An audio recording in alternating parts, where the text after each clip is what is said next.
if you really look at it, there are no more powerful monopolies than Hollywood and the tech business. And the example I'll give you is, what percentage of the world's computer processors does Intel sell? 96%? I think that would be a monopoly. I'm just I'm thinking that, when you look at the operating systems for PCs, I think that's a monopoly. But that's what they want. They want to keep monopoly. Google is obviously a monopoly. So that's what they want, is they want to keep monopolies going. And monopolies, by definition, are not good for the general economy.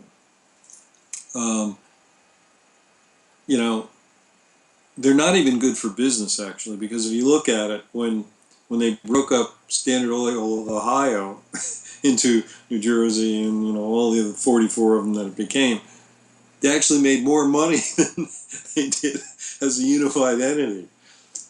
But they're so stupid they think that monopolies are good, because we control everything. And what happens is you just have these titanic shifts then of, oh, we were a monopoly until this is the old Blockbuster thing. We were a monopoly until Netflix, blew us out of the water. Netflix tried to sell themselves 4 or 5 times to Blockbuster.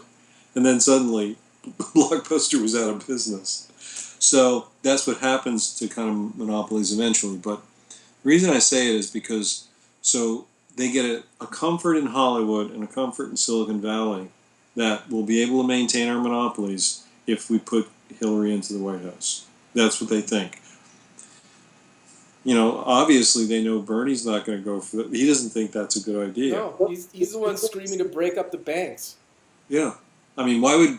And again, it was funny, I was talking to Phil, and he just saw The Big Short, and he said, it was really... They did a very good job of telling you what really happened with all these CDOs and so forth. And the problem is we have the exact same thing happening now. Okay, and it's happening not only with housing, which housing has become a corporate business now. So all these PE and hedge funds went out and bought a bunch of houses, and they're renting them out. But the junk bond thing, same thing.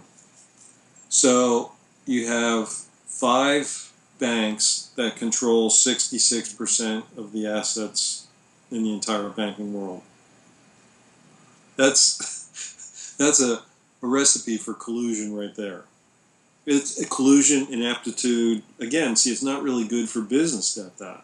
Right, but you know what? As long as you're making yours, why change it? As long as you're making yours, why change it? And everybody's making theirs.